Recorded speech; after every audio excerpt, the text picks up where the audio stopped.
ജോലി കഴിഞ്ഞ് വന്ന് നല്ല ഉറക്കത്തിലായിരുന്നു രഘു. അർദ്ധരാത്രിയിൽ എപ്പോഴോ ഫോൺ ബെല്ലടിക്കുന്നത് കേട്ടാണ് അവൻ ഉണർന്നത്. ആരായിരിക്കും ഈ പാതിരാത്രി ശല്യം ചെയ്യാൻ വിളിക്കുന്നത് എന്നും വിചാരിച്ചാണ് ഭാര്യ മയക്കത്തിൽ അവൻ ഫോൺ എടുത്തത്. ഫോണിലെ ആ ശബ്ദവും ആ പേരും കേട്ടപ്പോൾ അവൻ ചാടി എണീറ്റു. അതവരായിരുന്നു മിനിയാൻറ്റി. എത്രയോ വർഷങ്ങൾക്ക് ശേഷമാണ് അവൻ ആ ശബ്ദം കേൾക്കുന്നത്. ഇങ്ങനൊരു വിളി അവൻ ഒരിക്കലും പ്രതീക്ഷിച്ചിരുന്നതല്ല. അവൻ സംശയത്തോടെ വീണ്ടും ചോദിച്ചു, ആരാന്നാ പറഞ്ഞേ? ചെക്ക, നീ എന്നെയും എൻ്റെ ശബ്ദത്തെയും മറന്നോ? ഞാൻ തന്നെയാടാ നിന്റെ മിനിയാൻറ്റി. മിനിയാൻറ്റി, എനിക്ക് വിശ്വസിക്കാനേ കഴിയുന്നില്ല. ആൻറ്റി ഇപ്പോൾ എവിടുന്നാ ഈ നേരത്ത്? ഞാൻ അമേരിക്കയിൽ നിന്ന് തന്നെയാ. അല്ല, എന്താ ഇപ്പോൾ വിളിക്കാൻ? ആൻറ്റിയുടെ വിളി കുറേ നാൾ ഞാൻ പ്രതീക്ഷിച്ചിരുന്നു. പിന്നെ അതിലൊരു അർത്ഥമില്ലെന്ന് മനസ്സിലായി. നീ പിണങ്ങാതെടാ. ഇപ്പോൾ നിന്നെ വിളിക്കണമെന്ന് തോന്നി. പിന്നെ ഒരു കാര്യം കൂടിയുണ്ട്. ഞാൻ 2 ദിവസം കഴിഞ്ഞാൽ നാട്ടിലേക്ക് വരുന്നുണ്ട്. നീ എന്നെ പിക്കാൻ വരണം എയർപോർട്ടിലേക്ക്. ആണോ? ഞാൻ വരാം മിനിയാൻറ്റി, എനിക്ക് സന്തോഷമേ ഉള്ളൂ. കാലങ്ങൾക്ക് ശേഷം അവൻ ആ പഴയ ഓർമ്മയിലേക്ക് കടന്നു ചെന്നു. അന്നൊരു കോളേജ് കുമാരനാണ് രഘു. രഘുവിൻ്റെ തൊട്ടടുത്ത് തന്നെയാണ് മിനിയാൻറ്റിയുടെ വീടും. അത് മാത്രമല്ല, അവൻ്റെ ട്യൂഷൻ ടീച്ചർ കൂടിയാണ് ആൻറ്റി. അതുകൊണ്ട് തന്നെ അവർ തമ്മിൽ നല്ലൊരു ആത്മബന്ധം ഉണ്ടായിരുന്നു. ഒരു ദിവസം ട്യൂഷൻ തുടങ്ങുന്നതിന് മുമ്പ് അവൻ അവിടെ എത്തി. മിനിയാൻറ്റിയെ ഒന്ന് ചെറുതായി പേടിപ്പിക്കാൻ വേണ്ടിയാണ് രഘു വീട്ടിൽ കയറി വിളിച്ചത്. ആ സമയം മിനിയാൻറ്റി കുളിക്കുകയായിരുന്നു. കുളി കഴിഞ്ഞിറങ്ങിയ ആൻറ്റി ബലൂൺ പൊട്ടിക്കുന്ന ശബ്ദം കേട്ടതും ഞെട്ടിത്തെറിച്ചു പോയി വീണു. പക്ഷേ അവൻ ആ വീണ് കിടക്കുന്ന കാഴ്ച കണ്ടത് പതറിപ്പോയി.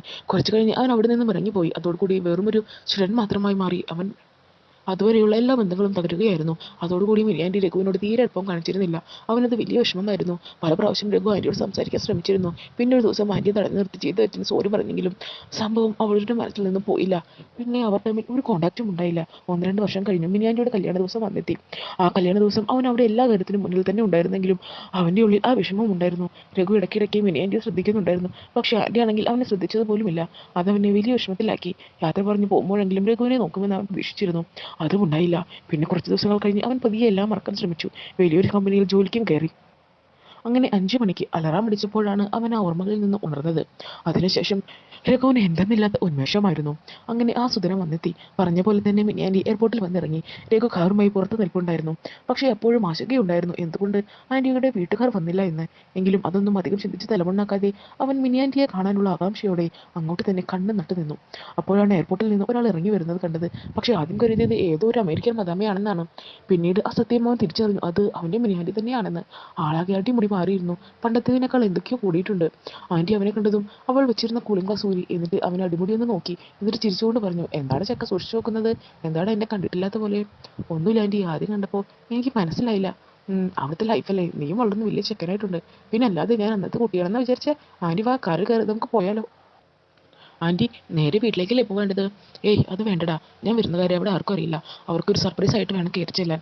അതുകൊണ്ട് നമുക്ക് വേറെ എങ്ങോട്ടെങ്കിലും പോവാം. ആദ്യം എനിക്കൊന്ന് കുളിച്ച് ഫ്രഷ് ആവണം. ശരി ആൻറ്റി. പോകുന്ന വഴിയിൽ അവർ ഒരു ഹോട്ടലിൽ കയറി റൂം എടുത്തു. പിന്നെ ആൻറ്റി പറഞ്ഞു, എനിക്ക് വിശന്നിട്ട് വയ്യ. ഞാൻ ഫ്രഷ് ആയി വരുമ്പോഴേക്കും നീ എന്തെങ്കിലും ഫുഡ് ഓർഡർ ചെയ്യുമെന്ന്. നീയും ഒന്നും കഴിച്ചിട്ടില്ലല്ലോ. എന്താ ഓർഡർ ചെയ്യേണ്ട ആൻറ്റി? നിൻ്റെ ഇഷ്ടം എന്താണോ അത് മതി. എന്നെങ്കിലും നിൻ്റെ ഇഷ്ടങ്ങൾക്കനുസരിച്ച് നടക്കണ്ടേ? അവൾ ചിരിച്ചു. ശരി, എന്നാൽ അങ്ങനെ ആവട്ടെ. അവനും ചിരിച്ചു. ആൻറ്റി കുളിക്കാൻ കയറിയതും അവൻ ഫുഡ് ഓർഡർ ചെയ്യാനായി പോയി. പിന്നെ അവർ രണ്ടുപേരും കൂടി ഭക്ഷണം കഴിക്കാൻ തുടങ്ങി. അതിനിടയിൽ അവൻ പറഞ്ഞു, പിന്നെ ആൻറ്റിക്ക് എന്നോട് ദേഷ്യമുണ്ടോ? ഞാൻ വിചാരിച്ചിരുന്നത് ആൻറ്റിക്ക് എന്നോട് ഒരിക്കലും ക്ഷമിക്കാൻ കഴിയില്ലെന്നാണ്. ഇത്രയും കാലമായിട്ടും എന്നെ ഒന്ന് വിളിക്കുക പോലും ചെയ്യാതെ ഞാൻ കുറേ വിഷമിച്ചിരുന്നു. ആൻറ്റിയുടെ കല്യാണത്തിൽ വന്നപ്പോൾ പോലും ഞാൻ കരുതി എന്നോട് എന്തെങ്കിലും ഉണ്ടെന്ന്. അതും ഉണ്ടായില്ല. അയ്യോ, അങ്ങനെയൊന്നും പറയില്ലടാ. അത് നിന്നെ ഞാനൊന്ന് കളിപ്പിക്കാൻ വേണ്ടി ചെയ്തതാണ്. സത്യത്തിൽ അന്ന് കാണിച്ച കുറുമ്പൊക്കെ എനിക്ക് ഒത്തിരി ഇഷ്ടപ്പെട്ടിരുന്നു. പിന്നെ ഞാൻ 2-3 ദിവസം നിന്നെ ഒന്ന് കളിപ്പിക്കാമെന്ന് കരുതിയുള്ളൂ. പിന്നെ അതിൻ്റെ നീളം കൂടിപ്പോയി. അതിനിടയിലാണ് വിവാഹാലോചന വന്നത്. ആദ്യം ഞാൻ കുറേ എതിർത്ത് നോക്കി. ഞാൻ ആകെ നിരാശയിലായിരുന്നു. പിന്നെ വീട്ടുകാരുടെ നിർബന്ധത്തിന് വഴങ്ങി വിവാഹം കഴിച്ചു. പക്ഷേ നമ്മുടെ നാട് വിട്ടു പോകാൻ എനിക്ക് ഒട്ടും ഇഷ്ടമുണ്ടായിരുന്നില്ല. അവിടുത്തെ എൻ്റെ ജീവിതം നരകതുല്യമായിരുന്നു. അത് പറഞ്ഞപ്പോൾ ആൻറ്റിയുടെ കണ്ണുകൾ നിറയുന്നത് അവൻ കണ്ടു. എന്തു പറ്റി ആൻറ്റി? അയാൾ സ്നേഹമുള്ളവനായിരുന്നില്ലേ? എന്ത് സ്നേഹം? ആദ്യമൊക്കെ ഞാൻ വിശ്വസിച്ചിരുന്നു അങ്ങനെയൊക്കെ. പക്ഷേ അതൊക്കെ മാറാൻ അധികം ദിവസങ്ങൾ വേണ്ടി വന്നില്ല. അയാൾക്ക് എന്നെ ഒന്നും വേണ്ടിയിരുന്നില്ല. അമേരിക്കയിലെ എണ്ണം പറഞ്ഞൊരു ബിസിനസ്സുകാരനാണ് അയാൾ. അയാൾക്ക് എന്നിലെ സൗന്ദര്യം മാത്രമേ വേണ്ടിയിരുന്നുള്ളൂ. എന്നിലെ പെണ്ണിനെയും വെറും ഒരു പ്രദർശന വസ്തുവായി മാത്രം കൊണ്ടുപോയതാണ്. അതിനുള്ളൊരു കോലമൊക്കെ എനിക്കന്ന് ഉണ്ടായിരുന്നല്ലോ. അവിടുത്തെ ജീവിതം ആദ്യമൊക്കെ ബോറായിരുന്നു. വീടുകളിൽ തനിച്ചു കഴിയുക, അയാളുടെ കൂട്ടുകാരും മറ്റുള്ളവരുടെ മുന്നിൽ ഒരു പ്രദർശന വസ്തുവായി പോയി നിൽക്കുക. അയാളുടെ കാര്യം കഴിഞ്ഞാൽ പിന്നെ എന്നെക്കുറിച്ചൊരു ചിന്തയും എനിക്ക് എന്താണ് വേണ്ടതെന്നൊരു അന്വേഷണവും അയാൾക്കുണ്ടായിരുന്നില്ല. പിന്നെ എനിക്ക് തോന്നി, ഞാനിങ്ങനെ വീടിനുള്ളിൽ തന്നെ കഴിഞ്ഞിട്ട് എന്ത് കാര്യം? ഞാനും ജീവിതം ആഘോഷിക്കാൻ തീരുമാനിച്ചു. അവിടെ നല്ല ക്ലബ്ബുകളും ഹോട്ടലുകളും പാട്ടുകളും ഒക്കെ ഒരുപാട് ഫ്രണ്ട്സിനെ സംഘടിപ്പിച്ചു. അവരുമായി നല്ല രീതിയിൽ തന്നെ ഞാൻ അടിച്ചു പൊളിച്ച് ജീവിക്കാൻ തുടങ്ങി. സ്വന്തമായി അങ്ങനെ ഞാനൊരു വരുമാനവും ഉണ്ടാക്കി തുടങ്ങി. അതറിഞ്ഞപ്പോൾ അയാൾക്ക് ഇഷ്ടപ്പെട്ടിരുന്നില്ല. അയാൾ എതിർത്തു. അയാൾക്ക് എന്നെ സംശയമായി തുടങ്ങി. പിന്നീട് എന്നെ വിശ്വസിക്കാൻ പറ്റുമെങ്കിൽ വിശ്വസിച്ചാൽ മതി എന്നും പറഞ്ഞ് ഉപദ്രവങ്ങളായപ്പോൾ ഞാൻ ആ വീട്ടിൽ നിന്ന് ഇറങ്ങി. പിന്നെ വർഷങ്ങളായി ഞങ്ങൾ തമ്മിലൊരു ബന്ധവുമില്ല. ഭക്ഷണം കഴിച്ച് കഴിഞ്ഞിട്ട് ഒരു ആൻറ്റിയുടെ അടുത്ത് വന്നു. എന്നിട്ട് ആൻറ്റിയോടെ പറഞ്ഞു മിനി ആൻറ്റി ഇനി വിഷമിക്കേണ്ട, ആൻറ്റിക്ക് ഞാനുണ്ടല്ലോ. ആൻറ്റിയുടെ പഴയ ട്യൂഷൻ ടീച്ചറുടെ കുട്ടനായി. ആൻറ്റിക്കത് വലിയൊരു ആശ്വാസമായിരുന്നു. കുറച്ച് സമയം കഴിഞ്ഞ് അവർ അവിടെ നിന്ന് പുറപ്പെട്ട് വീട്ടിലേക്ക്. അങ്ങോട്ട് അടുക്കുന്നതോറും ആൻറ്റിയുടെ മനസ്സിൽ എന്തോ ഒരു പ്രശ്നം അലട്ടുന്നുണ്ടെന്ന് തോന്നി. ഞാൻ പറഞ്ഞു ആൻറ്റി ഭർത്താവിൻ്റെ കാര്യം പറയുന്നതാണ് പ്രശ്നമെങ്കിൽ തൽക്കാലം അവരോട് ആരോടും ഒന്നും പറയണ്ട. പിന്നെ എന്തും ഷെയർ ചെയ്യാൻ മിനി ആൻറ്റിക്ക് ഇപ്പോൾ ഞാനുണ്ടല്ലോ. കാർ വീട്ടുവളപ്പിലെത്തിയതും കാറിൽ നിന്ന് ഇറങ്ങാതെ മിനി ആൻറ്റി അവനോട് പറഞ്ഞു രഘു നിന്നോടെല്ലാം തുറന്നു പറഞ്ഞപ്പോൾ എന്തൊരു മനസ്സമാധാനം ഉണ്ടെന്നറിയോ.